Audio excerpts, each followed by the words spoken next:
Tweyanziza nnyo tweyanzege bakungubazi bannaffe nga kitalo nnyo nnyini ddala ab'ebitiibwa mwenna abali wano twagala kubeebaza nti mwebale kujja okutukungubagirako taata waffe essaawa eno yeebase wali bwe tweyitiranga biiso bidugu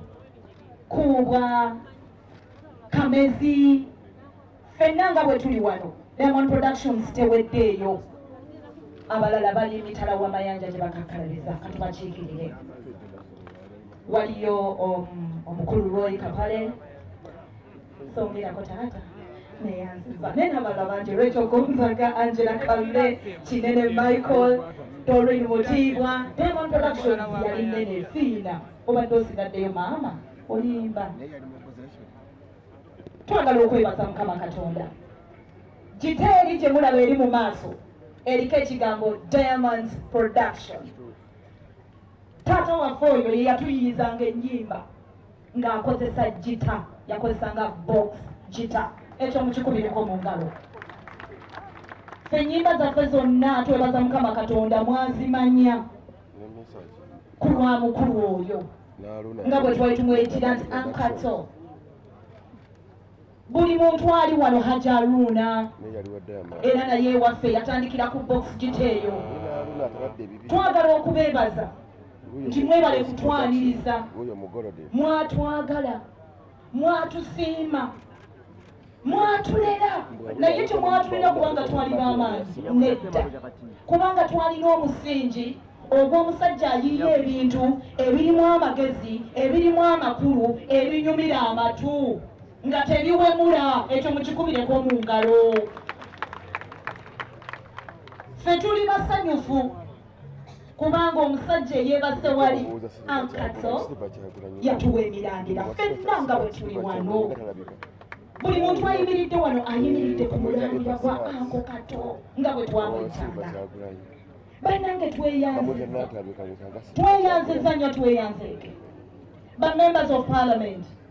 taata waffe ono abadde nga abatusibako ennyimba zaffe n'azitunda gye muli nga temutumanyi nze ali ku muzindaalo nze Rebecca Jingo naye byonna bye tuli bya mukulu oyo tusaaliddwa nnyo kitaffe tuli mu kunyolwa olwa taata waffe atagenda kuddawo mirembe na mirembe eri maama ana gumira ku nze munnange buli kalungi naleeta ezo senta naleeta nfude ana kankuzimbira ekikomera nkugobeka abalebesi nkutereka abakuumi abatali basajja bakukuumire bw'ati bwe yaziyiyanga ne bokisi giteeyo ekyo mukikubireko mu ngalo abaana mwebale kutwanirizanga buli lwe twajjanga ewa taata temwatugoba mwatwagala ate ne mumukkiriza abeere mu ffe mwebale kutuwa budde obwo Mukama abatugumize ekyo kyokka kye tusaba twagala okusembyayo ebigambo bino beti bannange Mukama mulungi bannange ab'ebitiibwa bonna abali wano bannange mwebale kubeerawo ku lwa mukwano gwammwe mwebale kubeerawo ku lwaffe indasitule yaffe abakulu bonna bonna b'okukyalo kuno bannange mwebale kuŋŋaana bangi bwe mutyo amanya nze Byetuuyina erinnya lyange lino ebbanga lye munjagadde emyaka gyonna Kato Lubwama yakolera erinnya ddere nnyo n'omukulu Dr. T. Mr. Kasanda Kato abasinga mulaba engeri gy'ayogera nga bw'ayogera bw'atyo okwogera kuno si kwakati Kato kuva dda ng'ayogera nga bw'ayagala nze lwali lumu namugambako ne mugamba Kato tusaba onyongereyo kasete kuba balanganga nti beti programaleta y'abaana ne muganjongerako kasete ne bawaliwo abaguze olunaku naŋŋamba ku byuma bino byonna ebiri wano emizindaalo oyinako waya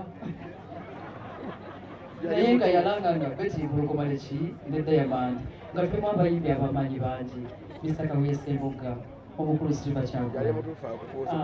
bonna bakulu baddane Kabeeru omugenzi Martina Amume omukyala Immaculate Nabiryo mwanyinawo omugenzi basudde Sister Faye Nasolo Simulala ebyasuze wano ng'ayimba abayimbi tuli bangi nnyo nnyo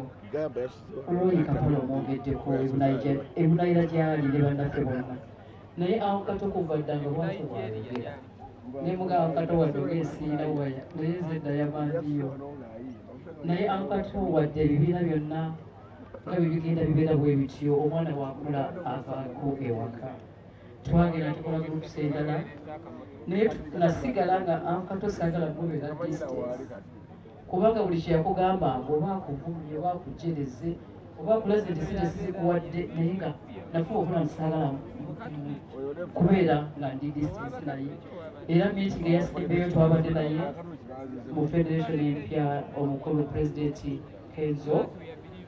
yayogedde nnyo n'atubuulira buli kimu kyonna n'atuyigiriza n'agamba Kenzo n'amugavuma industry gy'olimu si nnyangu neeguma ojja kulidinga banno naye nsaba Kato mwimbira akayimba kano katono nnyo katugume kulwaba naffe beebaka tebazikirira naye bawummula tusuubira tera olunaku lulikya netusisikanga abawanguzi tujjukire ebirungi nange byakoze omwagalwa waffe eyeebase Kato olwaleero emirimu emirungi gyokoze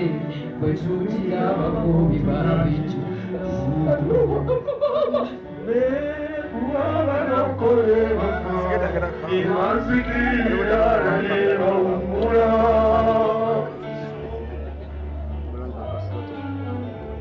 basebo ne banyabo bakongozi banange banaffe kitalo nnyo ekya Kato waliwo omuyimbi yayimba nti ekintu kyolina kimala kuvaako omulala yayogera n'agamba ti ataakulaba n'obutamanya okuvumya kusinga ebigambo ebisinga ku kitalo olwaleero tebiyinza kuba bingi kusinga ku ekyo nze nange bwe nali ntandika ebidongo mu mwaka 1999 omukisa nagufuna mu Diamond Production era nabeeramu emyezi 3 bwe twasooka okukolera training bwe twavamu eyo training netugenda netukola safari era ye yali entandikwa yange mu kuyimba kuno mpozi bwe nawulira nti Kato afudde nawulira ebbanja ddene ku mutima neŋŋamba nti kale nandibadde nga mulambula kuba ne mukubirako kasimu okusinga bwe nakikola naye Katonda bw'atyo bwe yamututte eno embaga esembayo nebaza nnyo abateesiteesi mukoze embaga mazima ejja mu Kato mwebale nnyo mwebalire ddala tunywerwamu ne family ate tusaba Katonda ayongere okubanyiga ebiwundu amiina mikono gyo ayimuka mwetadde olwegwa omuntu wagende kate omuntu wagende